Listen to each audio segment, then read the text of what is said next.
Hi guys, welcome back to my channel. My name is Maria and this is It's Cozy But Complicated. This is my little corner of the internet where I take Hallmark movies way too seriously.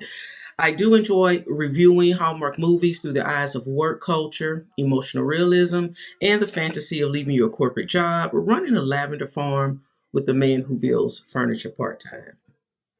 Y'all, I'm just really interested in the why and how Hallmark movies comfort people, and what the movies reveal about work burnout, relationships, loneliness, and the lives that we wish we lived in. So today we're going to be talking about The Greek Isle. This is Hallmark's first installment into their Summer Nights series. And if you don't know, but I'm sure maybe a lot of you do know because you probably hear because you watch Hallmark movies, or if you just stumbled upon the movie and found this review and you want just to hear a review of the movie. Hallmark, they do this thing, and I just really learned about that this year. They do this thing where they have these collection of movies every month, and there's a theme around the movies. I first really learned of this in February, and that's when I started my channel, when they were doing the Love You Weary series.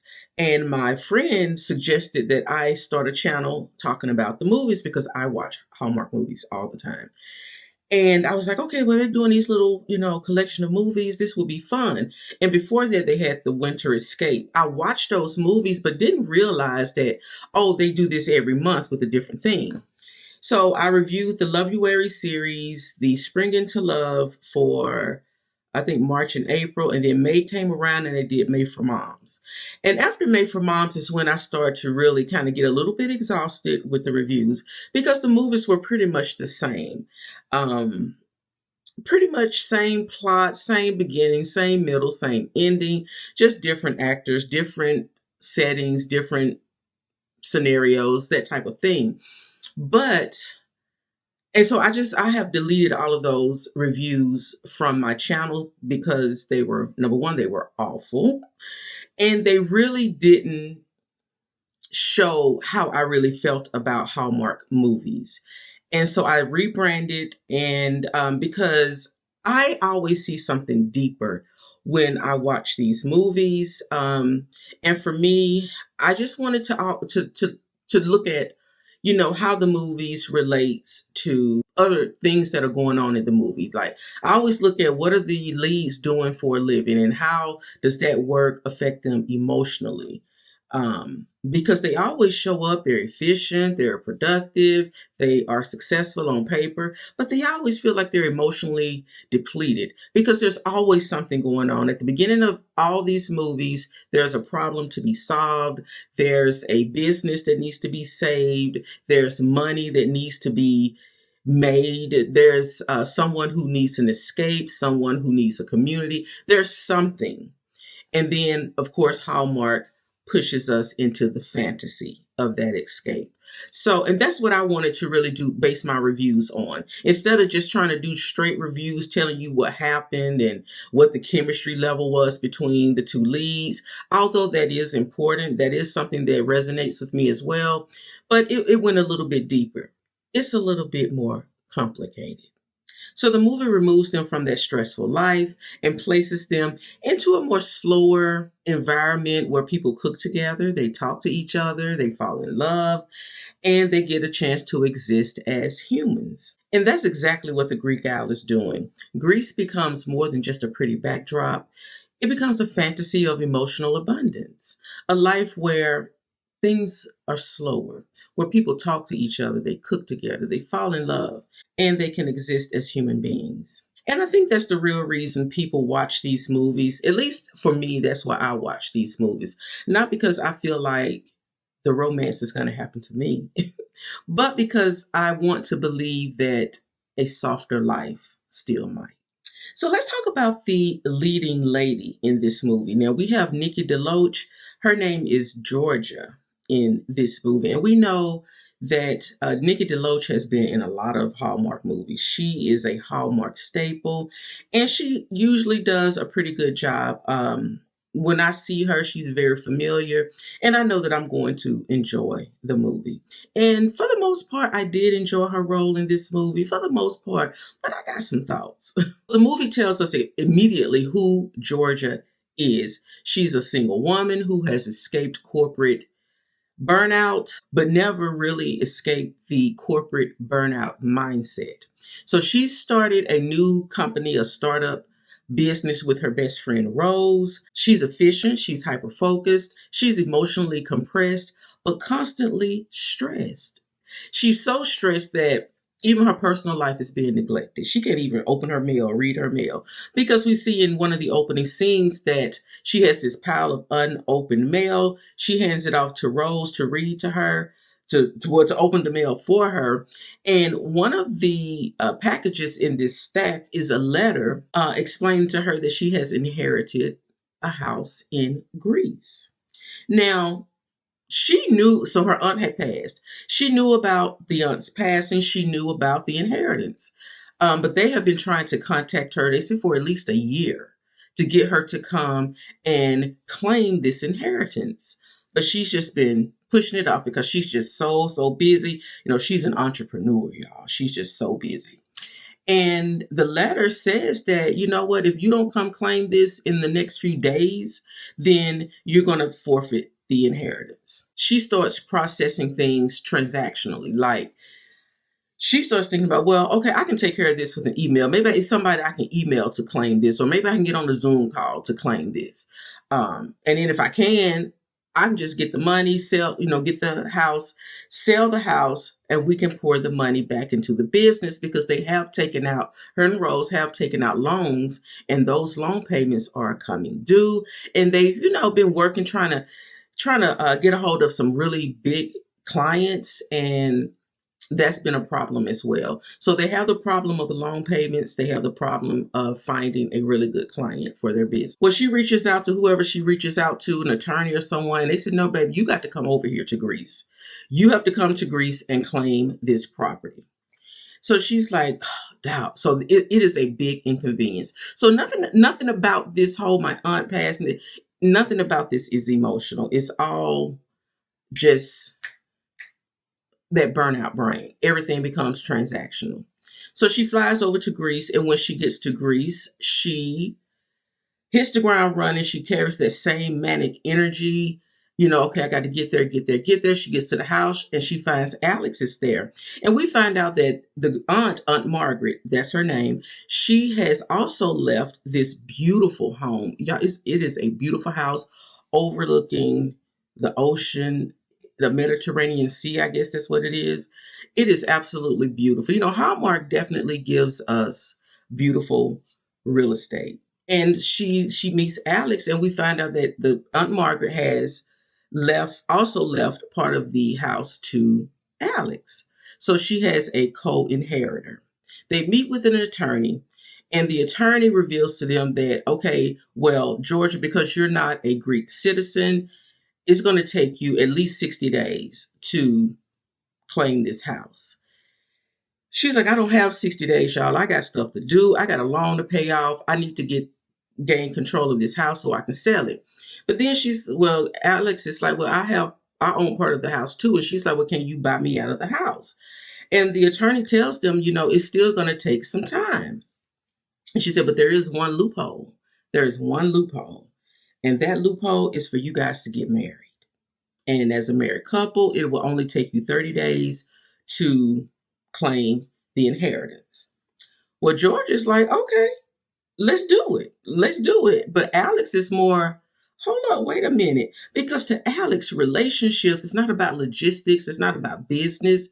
It's about connection. It's about experience. It's about love. But George is like, no, I don't have time for all of that.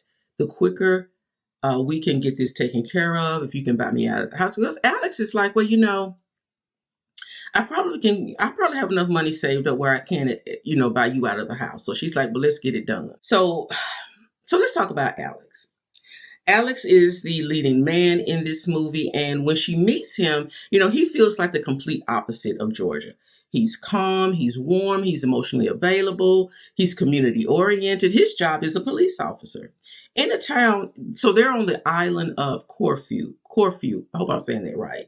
And everything seems so laid back. Like, are there any crimes committed here? And it seems like his role as a police officer is really just to serve the community. which is great. But he also wants this detective job. And in Greece, detectives work for a private agency. So you have to really go through some hoops in order to get that position. And that's what he wants his next step to be. But the aunt leaves him part of her house because he was so kind to her. When she needed him, he came by the house. He helped her get a bird out of the house. He helped her with her gardening. He helped her with anything that she needed. She would just call the police. She would call the police and Alex would show up. So that's why I say he's just very community oriented. Georgia approaches life like a problem that needs to be solved, whereas Alex approaches life like something that you're actually supposed to live. And this is the tension that becomes the emotional heart of the movie. So once George and Alex agree to get married, the Greek Owl transforms from a career burnout story to a Hallmark fantasy. The marriage starts as a business arrangement. Georgia just wants to secure the inheritance, save her startup business, and get back to work. Everything is procedural, strategic, transactional for her.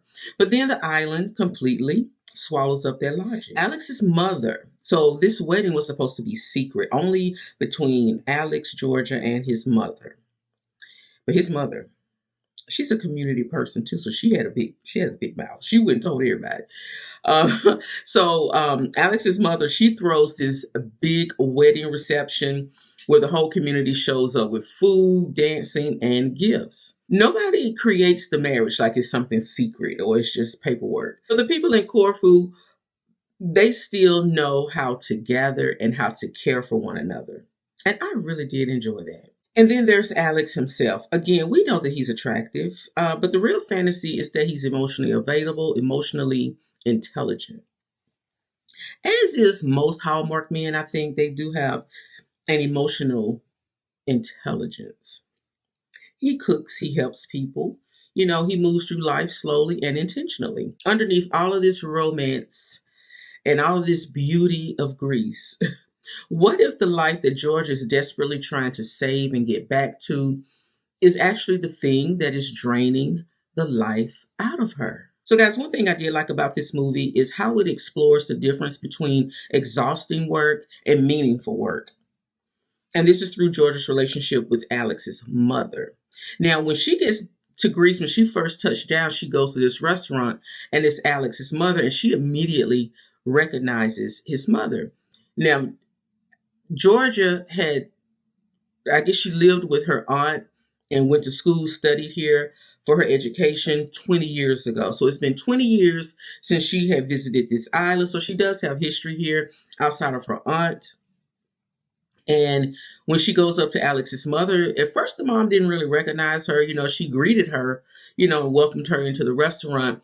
But then Georgia was like, do you remember me? And she's like, oh my God, Georgia. And they embrace, and she tells Georgia that, your money is no good here. I promised your aunt that you would never spend money in my restaurant, but you can always come here and eat. And she was like, well, why would you do that?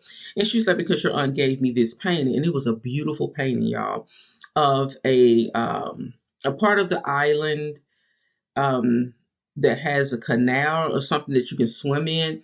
And it was this body of water where Georgia's aunt, I don't know if she met her husband or they solidified their love for each other by swimming through this canal and kissing on the other side. It's a beautiful story, and the painting is beautiful. And Alex's mom is like, well, people have been asking me to sell, to purchase this painting, but I would never sell it because it's priceless to me. I think the aunt painted the painting. I think she painted it because when we see in her house, we see a lot of paintings, and it looks like she was actually an artist. But Alex wants his mom to slow down because, she works constantly at this restaurant, and it is a busy restaurant. It is a busy restaurant. And the movie makes it clear that she doesn't actually hate work, and she loves her job. She loves what she is doing. She loves cooking. She loves teaching people. She loves feeding people and being connected to the community. Her work still has emotional meaning attached to it. Georgia recognizes this immediately. And instead of telling her, oh, you should retire, Georgia pushes her. She pushes her to start a cooking school for tourists. and well, to offer cooking classes for tourists who may be interested in Greek food. So she can still live inside of her passion without physically exhausting herself every day. And what's interesting is that Georgia can see the healthier relationship to work in someone else, but she can't see it for herself. Georgia is still trapped inside of the hustle culture and trying to save her startup at all costs.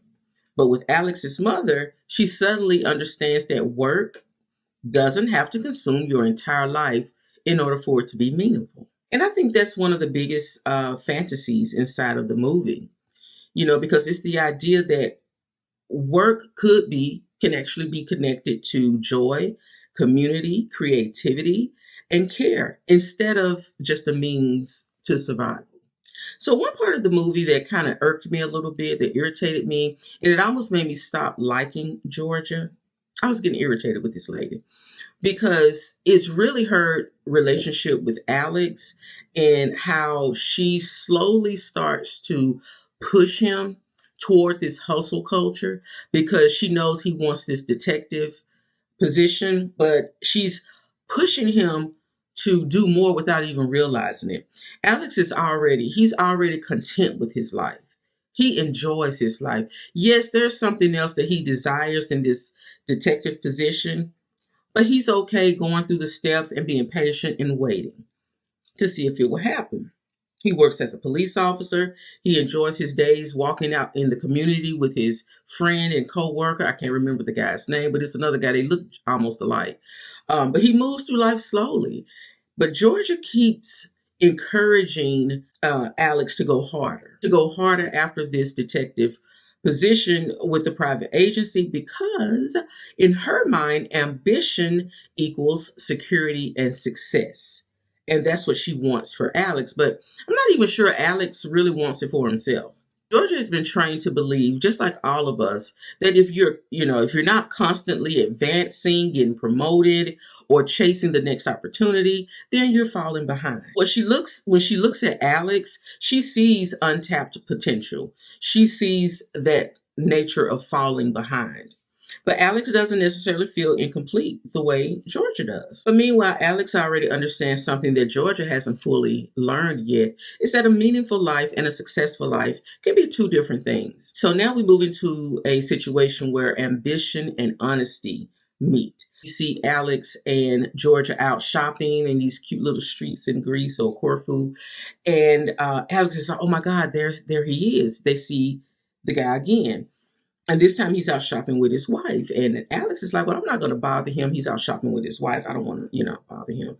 And of course, Georgia's like, absolutely not. We are going over and we are really going to bother them because that's how you get the job. And he's like, no, I don't want to do that. She's like, if you don't do it, somebody else will do it. So come on, let's go. She rushes out again, that over the top personality of, oh, people like this irritate me. That over the top personality. She introduces herself to the guy's wife, and she even goes so far as to invite them over for dinner that same night, because again, this creates this urgency, this emergency. Like everything is an emergency that needs to be taken care of right now because they're going to be going out of town for a month. He said, and she's like, no, you guys are coming over to the house tonight. Alex is going to cook. She knows Alex loves to cook. He knows how to cook because of his mother. So he was like, no, they don't have to do that. No. But the wife is like, okay, no, we can do that. We don't have any plans for tonight. So they come over to the house and they have dinner. They're talking. They're having, a cute little banter back and forth. The boss man and his wife, they're asking about Georgia and Alex. How did they meet? What does she love about him? They keep pushing that. What do you love about him? What do you love about him? And I guess that's a way to show us or to, I don't know, have them prove that they really do like each other. And then Georgia turns the conversation over to the position, the detective position. Alex again is like, no, let's not talk about business at the table. She's like, no, let's actually talk about business at the table. But then the boss man guy is like, you know what, it's cool. You know what, Alex, me and you kind of take a walk and we can talk about business. So they go off and they walk. And again, ambition is meeting honesty because Alex actually tells this guy that, hey, You keep asking me about me and Georgia. We ain't really married. I mean, we're really married, but it ain't like that. We only married because of this house and inheritance. Once we get the inheritance and the property settled, we're going to get this marriage annulled. That's the only reason why we're married. I just want to be honest and let you know that up front. And the guy appreciates Alex's honesty and offers him the job. Boom. Alex gets the job. Yay. He just had to be honest and have some integrity, because we see where his wife tells Georgia that, because this is a private business, we have to really be vigilant in who we hire, because if we hire the wrong person, it could really break the business down. So Alex, he got that job on his own, even without, I think, Georgia pushing him. The lesson that I got here is that, success doesn't always have to consume your humanity. You can still be human and have good values and have integrity and still succeed. I believe that. I don't know if our society actually allows that, but that's another story. Now let's talk about the romance, y'all, because this is a romance movie. Hallmark is about the romance. I think Georgia and Alex, they do work in the relationship. And I think that Georgia actually starts to change emotionally before she starts to change romantically. So for Alex, the fake marriage starts to feel real pretty quickly, y'all. He cooks for Georgia. He understands her moods. He includes her in his community. And to him, relationships are emotional experiences and, not just a business arrangement. But Georgia enters the marriage, in full survival mode. That's it. She's in survival mode. She treats it the same way she would treat work, solve the problem, meet the deadline, and move on. And that's what she's trying to do here. Solve the problem, meet the deadline, and move on. And even the romance, feels procedural to her. She wouldn't even swim with him. He asked her, just swim with me. Because actually that's a symbolic gesture, but she was like, no, I can't do that. No.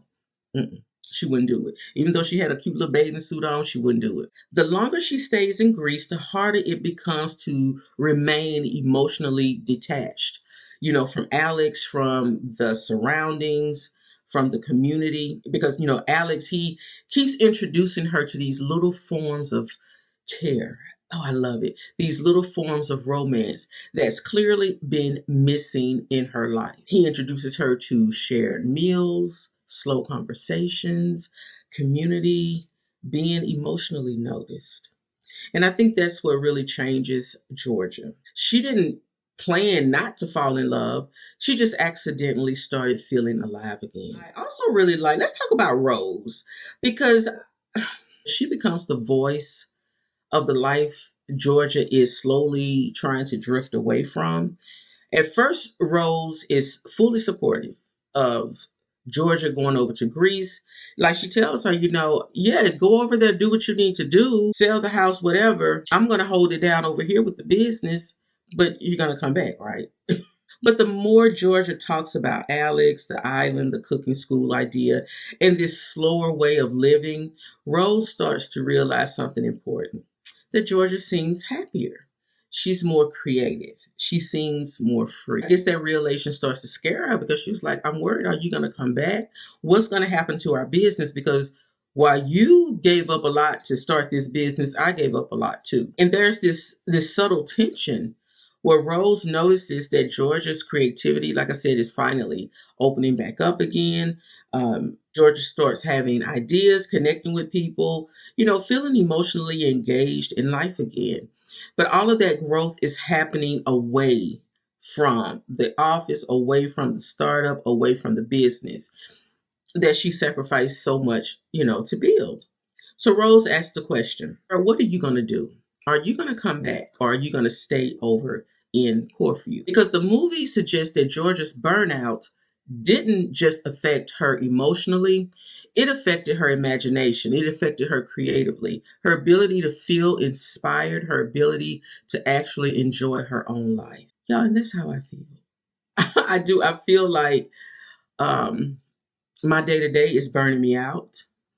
And I have only a small pocket of energy for my emotional life, for my creative life. Um, yeah, I just have a small pocket.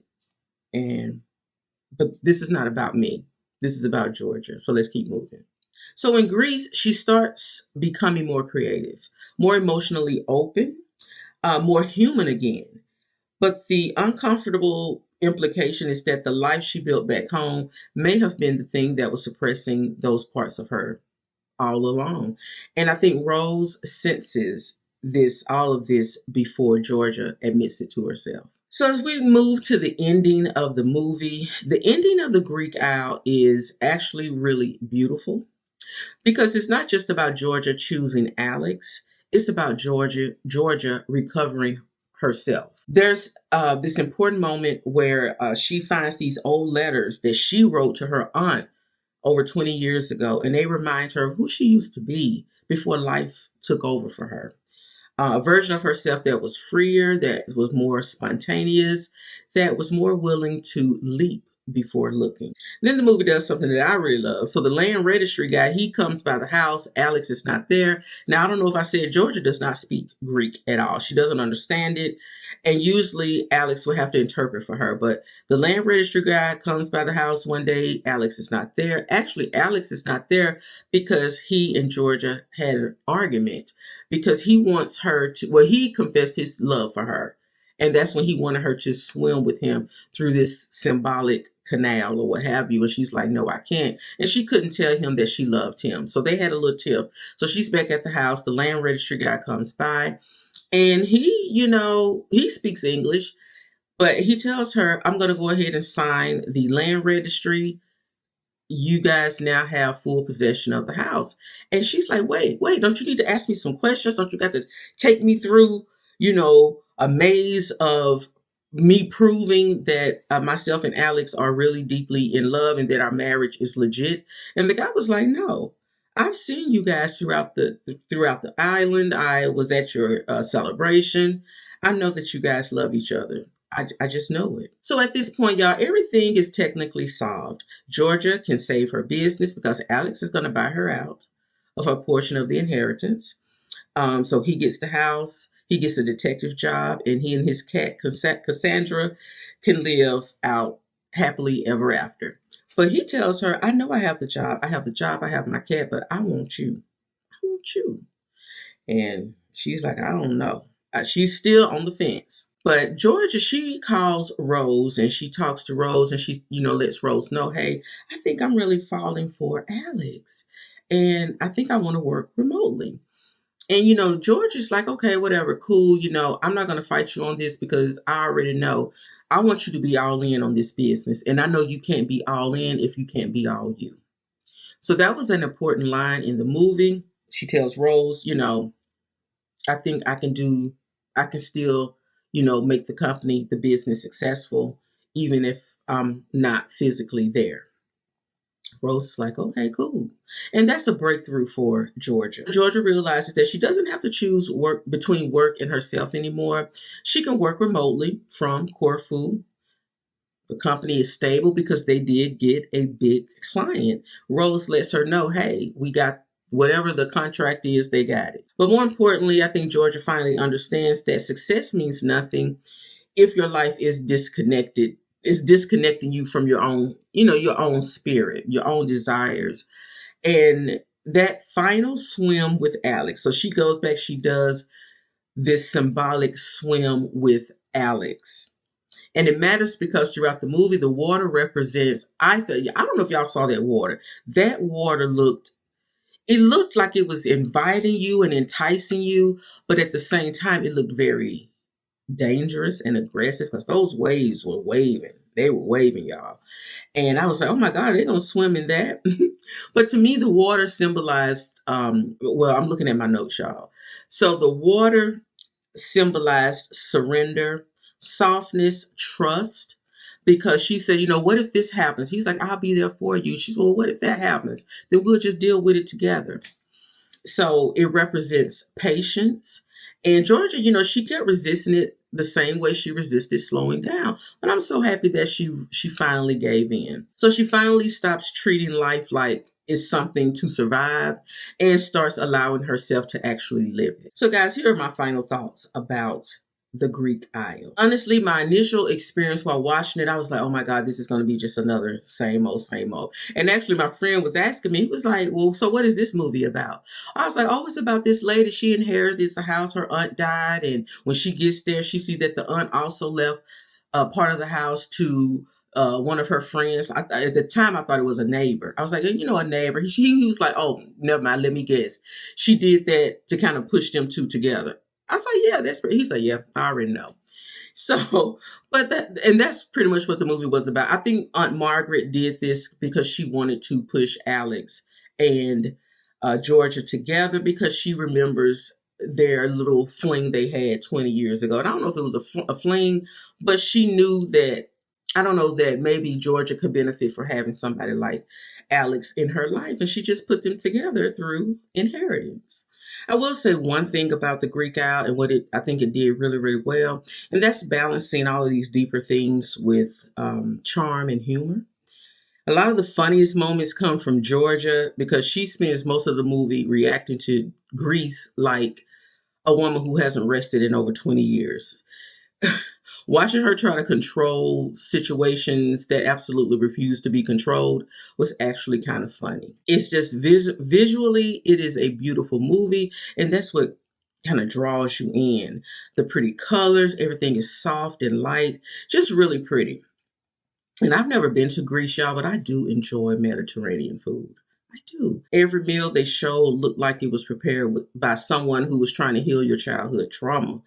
It looks so good. But also, guys, I refuse to believe that Farm Rio was not somehow involved with the wardrobe department because all of the clothes were colorful, breezy. They had that expensive look to them. Very vacation energy. And I love Farm Rio. Their clothes are very colorful and bright. Even her wedding dress, when I saw her wedding dress, I was like, girl, you got that from Farm Rio, didn't you? Mm-hmm. And while Georgia provided the comedic relief, I guess you could say, most of the tender moments came from Alex because he's really the emotional anchor in the story. He's patient, he's nurturing, he's observant, and he keeps meeting Georgia with softness instead of pressure. Also, with the movie, I just want to say I kind of felt kind of bad for Rose. Just a little bit. Because when you step back, Georgia is the one that gets the fantasy. She gets transported into this gorgeous, life-changing Greek adventure while Rose has to stay back at the office doing the invoices, handling business logistics, holding the startup together. He frames Georgia as the burnt out protagonist, but Rose is the one carrying the less glamorous side of entrepreneurship the entire movie. It's also interesting that Maury Davenport has worked with Tyler Perry Studios because Tyler Perry's storytelling and Hallmark storytelling, to me, actually do share some similarities, different aesthetics, but the same cozy storytelling engine underneath the hood. But guys, I'm going to go ahead and end my review right now. I just want to close out by saying that The Greek Isle is the first movie installation into the Hallmark Summer Nights series. This was a good one. It felt really good. It did give you the cozy vibes. I would give the chemistry between Alex and Georgia, even though she did not ever plan on going there to meet anybody and to fall in love, but I enjoyed watching them. I'm going to give their chemistry an 8 out of 10, but I'm going to give the overall movie, I'm going to give it a 7 out of 10. It was a beautiful movie. It was a fun watch, but it just was still more of the same, just more of the same. Nothing made this movie stand out over any other movies. This is one I probably wouldn't even watch again if it came back on. Now, there were some movies in the Winter Escape movie that I would probably watch those again. If you guys want me to talk about what movies that I would rewatch, starting from as far as the 2026 movies so far, let me know down below in the comment section, and I can go back and do just a quick little recap of those movies, just the ones that I would rewatch. But this one would not be a rewatch for me. It was just really basic. It was just a basic movie in a pretty setting.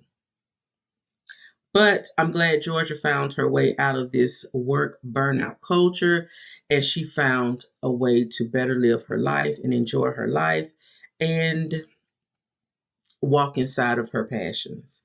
And that's it. That's what I hope for all of us. All right. All right, guys. So leave a nice comment down below. Subscribe to my channel if you have not done so and you really like content like this. I really appreciate it. And I'll see you in the next video.